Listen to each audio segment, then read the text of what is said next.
বাইরেছে, কেমন কইরা কাঁচা বাজার কিনে খাবো রে।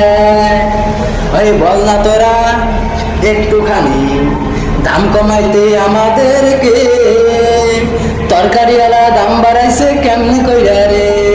আলু পটল পেঁয়াজ মরিচ সব কিছুর দাম বাইরেছে, কেমন কইরা গরিব মানুষ কিনে খাবো রে।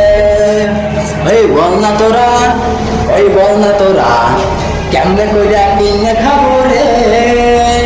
সব কিছুর সস্তা কইরা দাম বাইরেছে, বল না তোরা, আরে বল না তোরা কি করিয়া কিনে খাবো রে। আলু পটল যেভাবে যে দাম বাইরেছে, আর মন চায় না কেমনে কইরা কিনে খাবো আমরা সবাই রে। একটু কইরা দয়া কইরা দাম কমাবে।